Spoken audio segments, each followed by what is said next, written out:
यदि तपाईँ mobile banking चलाउनुहुन्छ भने यी कुराहरू याद गर्नुहोस्, नत्र तपाईँको ब्याङ्कमा भएको पैसा कुन दिन खाली हुन्छ त्यो मलाई थाहा छैन। आउनुहोस् जानौँ ती के कुराहरू।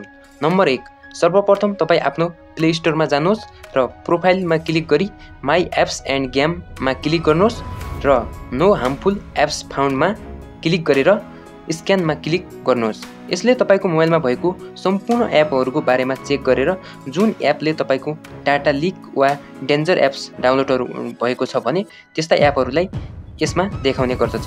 जुन एपले तपाईँको डाटा लिक लगायत ब्याङ्कमा भएको पैसा सिद्ध्याउन सक्दछ। त्यसैले यदि यसमा कुनै एप्सहरू देखाएमा उक्त एपलाई तुरुन्तै अनइन्स्टल गरिदिनुहोस्। यदि नो भनेर देखाएमा तपाईँको फोन सुरक्षित छ।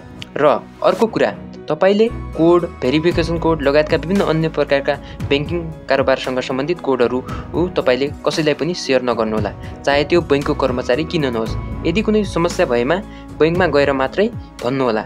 र अर्को कुरा, तपाईले आफ्नो बैङ्कको पासवर्ड लाइक इक्जाम्पल यस्तो टाइपको राख्नुहोला, किनकि यस्तो टाइपको पासवर्डलाई ह्याकरहरूले सजिलै ह्याक गर्न सक्दैनन्। र अर्को कुराहरू, तपाईले अनावश्यक फेसबुक लिङ्कहरू लगायतका विभिन्न प्रकारका लिङ्कहरूमा जथाभावी क्लिक नगर्नुहोला। यति गरिसकेपछि तपाईँ आफ्नो मोबाइल ब्याङ्किङमा सुरक्षित हुनुहुन्छ। धन्यवाद।